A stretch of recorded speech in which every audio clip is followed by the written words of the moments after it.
In the heart of New York City stood Williams Innovations, a leading fintech company with a reputation for breaking boundaries and fostering equality. The towering building, home to over 1,000 employees, symbolized Mary Williams' lifelong dedication. But behind the polished exterior and impressive success, a toxic undercurrent began to take root after Mary made a decision that would alter the course of the company's future forever. Mary Williams was no stranger to adversity. A visionary who had started with nothing, she spent over 3 decades building her company from the ground up. In the early years, she slept at her office, unsure if she could afford the rent, but never once doubting her vision. She fought against a society that didn't believe in a black woman's ability to succeed, turning her small rented office into one of the most powerful financial technology corporations in the industry. Now, at 60 years old, she had decided it was time to pass on the torch to her only son, Robert, a Harvard graduate who had been mentored by her since childhood. Robert was everything she had hoped for: smart, capable, and ready to lead Williams Innovations forward. However, as Mary stepped back from her leadership role, she began to receive unsettling reports. Former employees began whispering about a toxic culture within the company. Senior managers with inflated egos, mistreatment of lower-level employees, subtle but pervasive discrimination, and a pressure-filled environment that seemed to have replaced the values Mary had worked so hard to instill. Was Robert, the bright young CEO, still capable of upholding the principles of equality and respect that had been the cornerstone of her company's success? Mary couldn't shake her concern. As much as she wanted to trust Robert, something didn't feel right. She began hearing whispers from loyal employees who had been there since the beginning, tales of arrogance and mistreatment that had slowly crept into the company. For Mary, this wasn't just a matter of business, it was personal. She had spent her life building a company that was meant to change the world, and now it seemed to be slipping away. She had to know the truth. Mary made a bold decision that no one, not even Robert, could have anticipated. She would go undercover, disguised as a janitor. Mary understood the risks involved. She knew that if she were discovered, her actions could create a massive rift between her and Robert. But she couldn't let her company, the company she built with sweat and sacrifice, become a breeding ground for the very discrimination and arrogance she had fought against for years. Mary donned a simple gray janitor's uniform and adopted the name Janet, deciding to start working the night shift at Williams Innovations. She wanted to see firsthand what had become of the place she had once cherished. As she walked through the halls, the fluorescent lights flickering above her, she was struck by the stark difference between the company she remembered and the one she was now part of. Gone were the days of respectful nods from executives, the warm greetings from managers. No one acknowledged her presence. She was invisible, a lowly janitor, just another cog in the machine. Her first night on the job, Mary was introduced to Gerald Hayes, the new operations manager. He was the epitome of arrogance, tall, impeccably dressed, and exuding an air of self-importance that made her skin crawl. She had heard his name before. He had been hired to bring a more corporate structure to the company, a move that Mary had reluctantly agreed to. From the moment she met him, she knew something was off. Gerald's cold gaze scanned her from head to toe, and his words were laced with disdain. "Slow down, old woman," he mocked. "You'll never keep up with this pace. This is a company for people who move fast, not people like you." The insult stung, but Mary stood her ground. She kept her head down, focused on her work, but every time she tried to do her job, Gerald would find something to criticize. His behavior was nothing short of bullying, making her redo tasks multiple times. And it wasn't just Gerald. Derek Phillips, the marketing director, was no better. His cruelty was more subtle but equally damaging. Every time Mary cleaned near his office, he would knock over objects just to make her pick them up again. His arrogance seeped through in every interaction, leaving Mary feeling more and more invisible. Despite the mistreatment, Mary remained composed, driven by the knowledge that she was on a mission. She couldn't let the hurt she felt derail her from uncovering the truth. One evening, as she was cleaning a hallway, she saw Derek for the first time in a new light. He was smart, sharp, and ambitious, but there was a lack of empathy in his eyes. He saw the janitorial staff as mere tools to be used. "Do you even know what you're doing here?" he had sneered. "You're just a janitor. The company doesn't need people like you." Mary's heart ached at the cruelty in his words. She had built this company for people like him, the smart, the ambitious, the future leaders, but it was clear that Derek had lost sight of the values that had made Williams Innovations thrive. It was a sobering realization. The company she had worked so hard to create, the company that had been a symbol of innovation and respect, was being suffocated by those who were only interested in their own power. Despite the cruelty, Mary knew she couldn't let her emotions get the best of her. Her goal was clear: to expose the truth, to see the company return to its original values. As each night passed, she gathered more information, silently recording the actions of Gerald, Derek, and the others who were contributing to the company's toxic culture. She knew it was only a matter of time before the truth came to light, and when it did, she would be ready. As Mary continued her undercover work as Janet, the janitor, she began to uncover a much darker reality than she had anticipated. The once thriving culture of Williams Innovations was now nothing more than a hollow shell of what it had been. It had started with small signs, snide remarks, condescending gestures, and a blatant disregard for the janitorial staff. But as days passed, the scale of the company's moral decline became undeniable. Gerald Hayes, the operations manager, quickly became a figure of disdain in Mary's eyes. His role in the company was to make sure things ran smoothly, but it was clear he was doing more than that. Gerald took pleasure in belittling those beneath him. He was a man who believed his power and position entitled him to treat people however he wanted. His favorite target was Mary, who, under the guise of Janet, had to endure his constant scorn and petty abuse. One night after Mary had finished cleaning the long, empty hallways, Gerald caught sight of her and approached with his usual air of superiority. The arrogance in his steps matched the smugness on his face. "You call this clean?" he sneered, eyeing the floor she had just scrubbed. He was quick to point out the smallest imperfection, no matter how minor, to undermine her efforts. But this wasn't about cleaning, it was about control. Gerald wasn't interested in how clean the office was. He simply wanted to exert his authority over someone he deemed lesser. "Get it right, Janet," he ordered. "I don't want to see a speck of dust. You're lucky to even be here, so don't disappoint me." Mary held back the sting of his words and nodded, pushing aside the overwhelming sense of indignation. She couldn't afford to get caught up in the anger and humiliation. Her goal was much bigger than that. She was there to understand how deeply the rot had set in at Williams Innovations. But it wasn't just Gerald's petty insults she had to endure. There were others, too.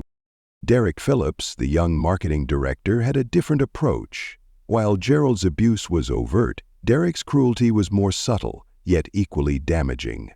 Derek enjoyed humiliating the staff in ways that made them feel small, powerless.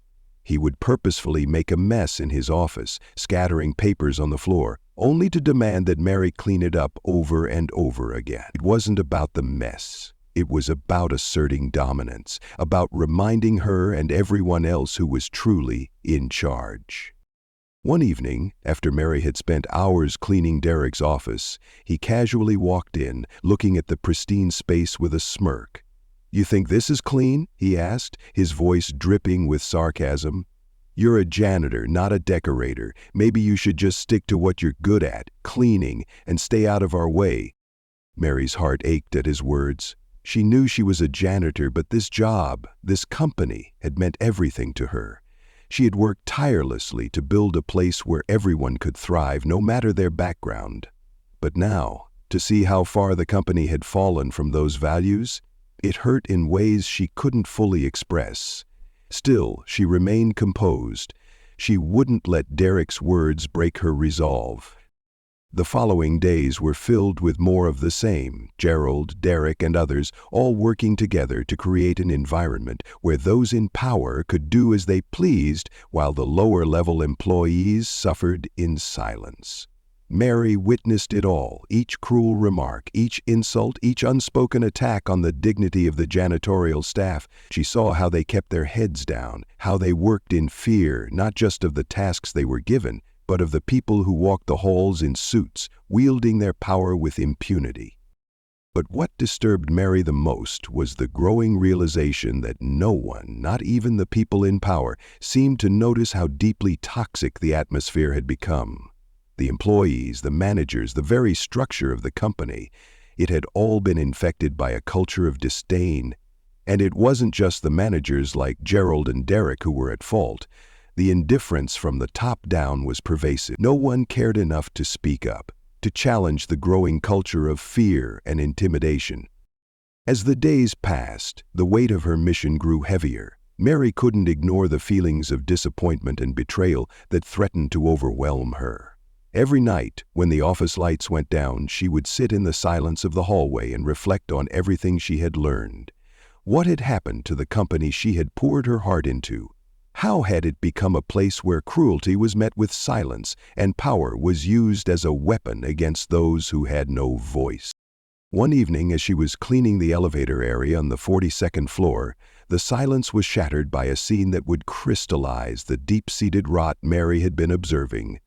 She saw Gerald Hayes, once again treating another janitor with utter contempt. This time it was Maria, a young woman who had recently joined the janitorial team. Maria was a quiet, hard-working immigrant who had always been polite, but when she accidentally dropped a bottle of cleaning fluid on the floor, Gerald's rage was unrelenting. He stormed over to Maria, his voice raised as he berated her for the mistake. "Do you even know how much these shoes cost?" he yelled, his face twisted in anger. "You'll never be able to pay for them with your lifetime of cleaning. People like you need to know your place." Maria, terrified, bowed her head repeatedly, apologizing for the accident, but Gerald wasn't satisfied. His words grew harsher, and it was clear that he took pleasure in her humiliation. Mary watched, her heart breaking for Maria. The injustice was too much. This wasn't just about a few employees being mistreated. It was about an entire company being infected by a culture of cruelty and disregard for basic human dignity. The company that Mary had built with love, determination, and respect had become a place where people like Gerald and Derek held all the power, while those who worked the hardest, those who made the company run, were trampled underfoot. In that moment, Mary knew what she had to do. She couldn't sit by any longer. She couldn't let the toxic culture that had overtaken Williams Innovations continue. She would expose the truth, no matter what it cost her. She had already endured so much humiliation, so much pain, but now, with the truth in her hands, she knew she could make a difference. The battle would be difficult, but she had come too far to turn back now. It was time to fight for the soul of her company. As Mary continued her undercover journey at Williams Innovations, the atmosphere around her grew more suffocating. Every day she spent cleaning the offices, every task she performed was another piece of the puzzle falling into place. But what she didn't anticipate was how deeply the company had fallen. The once promising environment she had worked so hard to create had now become a breeding ground for mistreatment and toxicity. Gerald Hayes and Derek Phillips were at the heart of this shift, and they were making her task even harder by the day. One evening, as Mary was cleaning the 38th floor hallway, she could feel the weight of the job getting to her. Gerald had been more aggressive lately, his demands more unreasonable. But the worst part? The silence that followed each encounter. No one spoke out. It was as if they were all complicit in the cruelty that was unfolding right in front of them. No one, except Mary, had the courage to stand up and call out the injustice. Everyone had become a part of the system, afraid of what might happen if they did speak up. That night, as Mary meticulously cleaned the hallway, she saw Gerald approaching again. His sharp eyes immediately scanned the area, as if looking for any flaw, any excuse to belittle her. His eyes narrowed when he saw a small spot of dust on the floor, a place where she had missed during her earlier cleaning. But it wasn't about the dust, it was about the control. Gerald was never satisfied. He always found something to criticize, something to demean. "Is this really the best you can do, Janet?" Gerald's voice cut through the quiet hallway like a knife. I thought by now, with your age, you'd know how to do a proper job. This is pathetic." His words were laced with disdain, and the mocking smirk on his face made Mary's heart tighten. Mary tried to remain calm, keeping her voice steady. "I'll clean it again, Mr. Hayes. I'll make sure it's perfect." But Gerald wasn't finished. With a cold laugh, he bent down and wiped a small area of the floor, using a white cloth from his jacket pocket. He held it up to Mary with a cruel smile. "Is this how you clean? A simple wipe should do it, but no, you'll just keep messing up?" Mary knew he was making her do this for no reason other than to humiliate her. He was testing her, pushing her limits, seeing how far he could go. She could feel her patience slipping away, but she gritted her teeth, knowing that she had a much bigger purpose here. Her personal anger would not stop her from uncovering the truth. With a deep breath, Mary continued to work, cleaning the spot he had pointed out. But deep inside, she was seething. She knew that every small gesture, every insult was not just an attack on her, it was part of the broader culture that had now infected the company. This was no longer about petty disrespect. It was about a system of power that crushed those who were vulnerable, those without a voice. The following days only grew worse. The more Mary observed, the more she saw how deeply ingrained this toxic culture had become. Gerald's behavior was only a small part of the larger problem. Derek Phillips, the marketing director, was equally as insidious. His method of control was less direct, but just as damaging. Instead of overtly humiliating the staff, Derek would create situations where Mary was forced to repeat tasks over and over again, tasks she had already done perfectly, simply to assert his dominance. One evening, as Mary was cleaning the large conference room on the 40th floor, Derek strolled in, his usual sharp attire making him look every bit the part of a high-powered executive. His gaze fell on the conference table, which Mary had meticulously cleaned. But instead of acknowledging her hard work, he made a deliberate mess, knocking over papers and spilling a drink. "You call this clean?" Derek's voice was dripping with sarcasm. "This is just sloppy. I don't think you're cut out for this job, Janet." Mary stood still, her heart sinking with each word he uttered. She had worked so hard to build this company, to create an environment where everyone, regardless of their position, could thrive. But Derek, just like Gerald, used his position to make her feel small, to make her feel like nothing. She wasn't just cleaning a room, she was cleaning up their messes, their cruelty. Despite the sting of his words, Mary didn't respond. She simply went to work, wiping up the spilled coffee and rearranging the papers. The act of cleaning felt almost futile now. She could clean every surface, dust every corner, but the rot in the company was far deeper than anything that could be wiped away with a mop. As days passed, Mary's frustration grew. She had known there were problems with the leadership of Williams Innovations, but she hadn't fully realized how bad it had gotten. What had started as a company built on respect and equality had turned into a place where greed, power, and indifference ran rampant. And the worst part, no one seemed to care. The leadership team, including Derek, Gerald, and even Veronica Wells, the vice president of business, were blind to the suffering they had caused. Their arrogance made them believe that they were untouchable, that they could do whatever they wanted without consequences.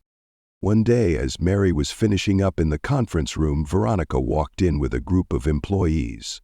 Her eyes immediately locked onto Mary, and without missing a beat, she sneered, "What do you think you're doing here, Janet? Do you have permission to be in this room?" Mary's heart sank as the vice president of business, someone who had once seemed like a strong leader, spoke to her with the same contempt as the others. Veronica's gaze was cold, dismissive.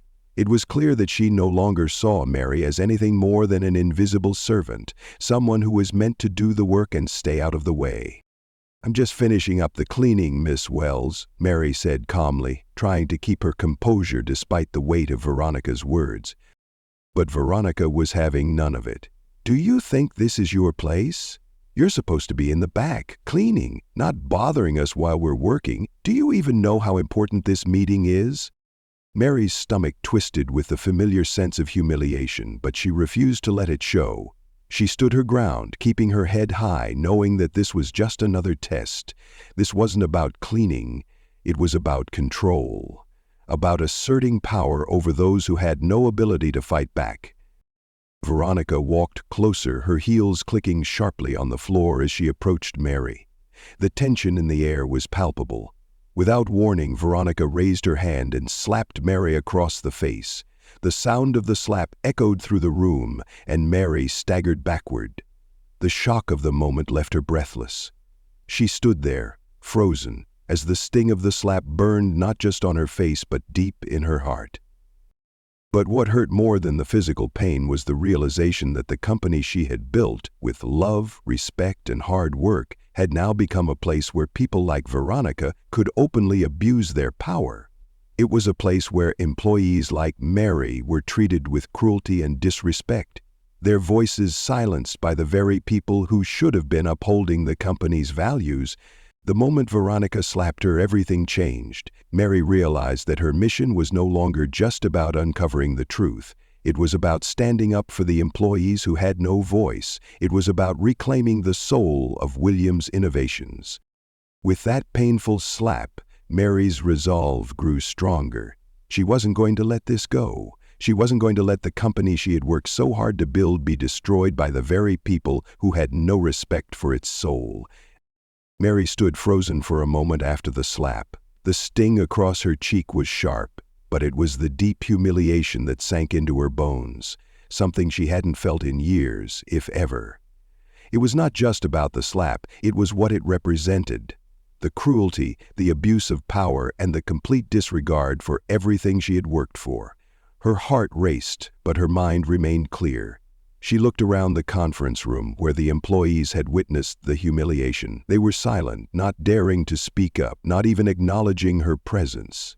It was a suffocating silence, one that Mary had felt too many times in her life, but had never quite gotten used to.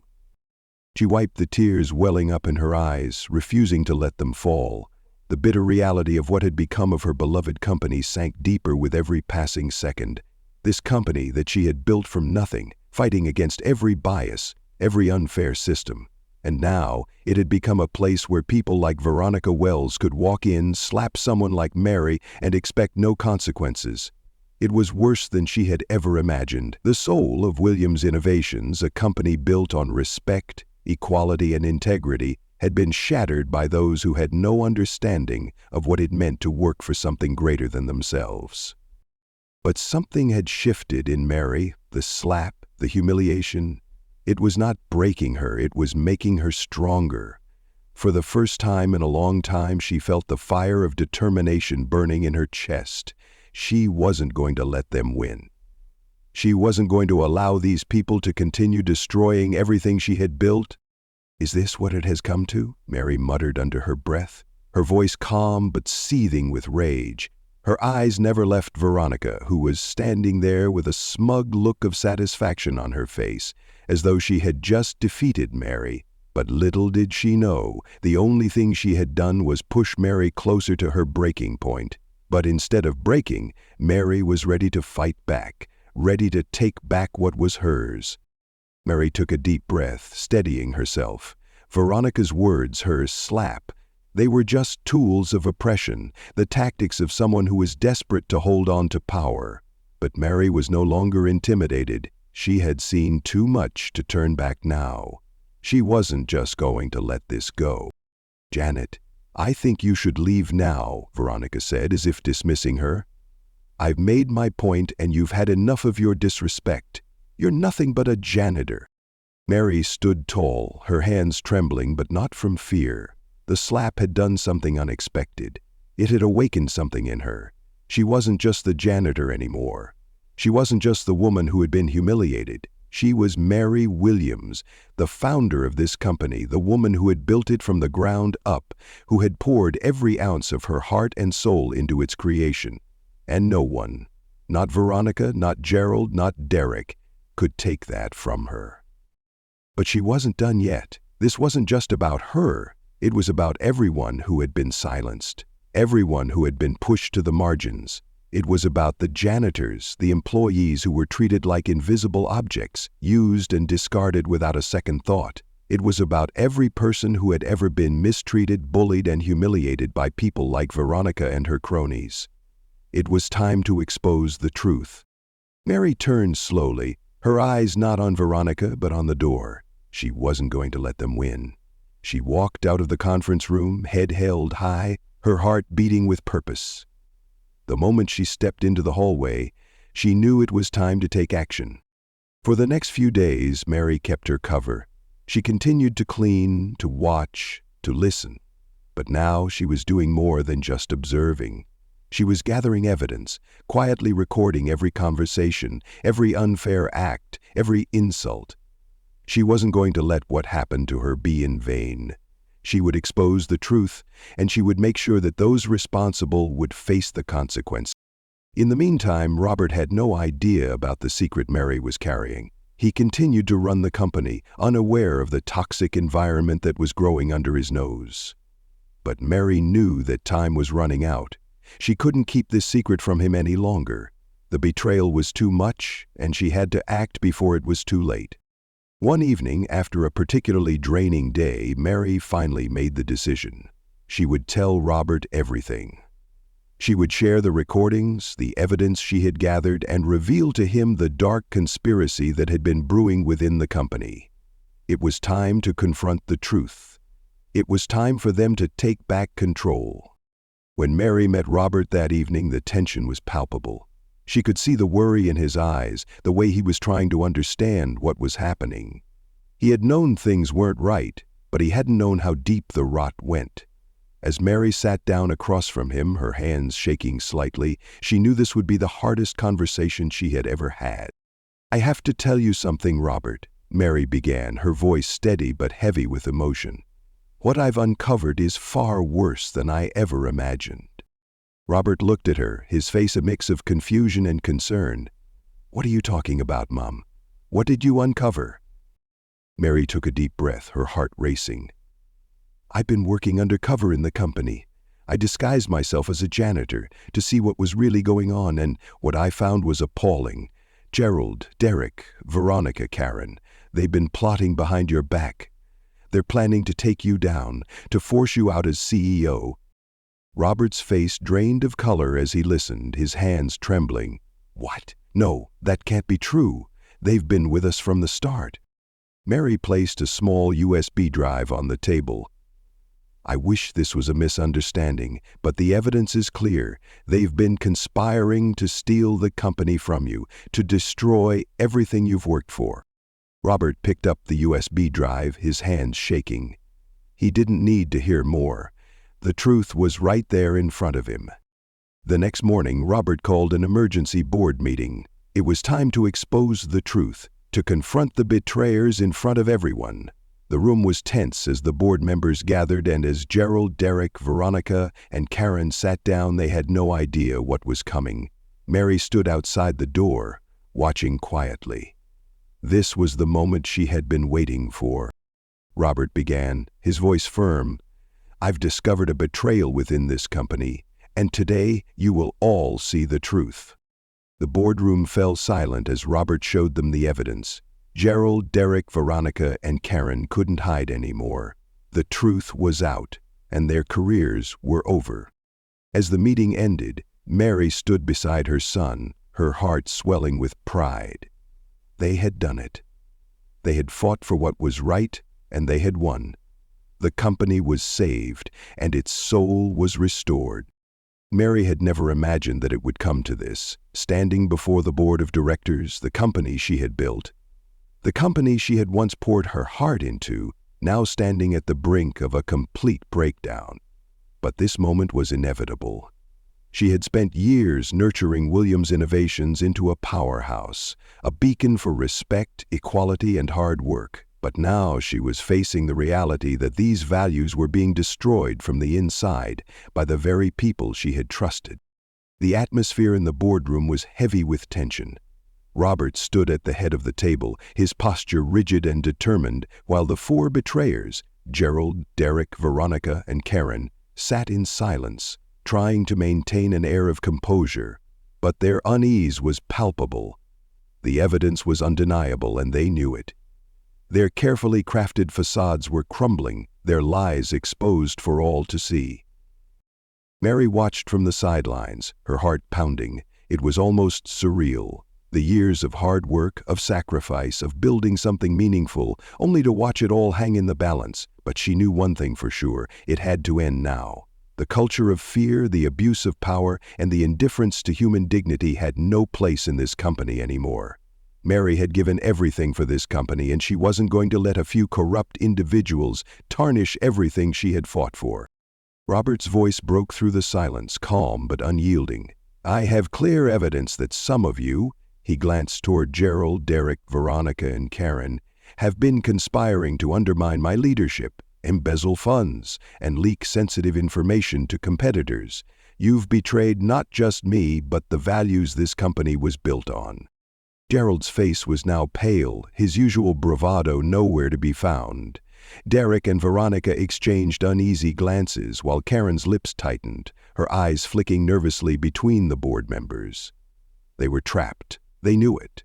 And Mary, who had once trusted them, now watched with a cold sense of justice as their careers slowly unraveled before them. "I've called this meeting today," Robert continued, his voice steady but filled with authority, "not just to reveal the betrayal, but to ensure that no one ever has the power to destroy this company again. You all will be immediately suspended while a full internal investigation is conducted." The board members looked on in stunned silence. Mary could almost feel the weight of their shock. No one had expected Robert to act so decisively, especially not in the face of such betrayal. Gerald, Derek, Veronica, and Karen remained seated, their eyes downcast, the reality of their actions sinking in. But Robert wasn't done.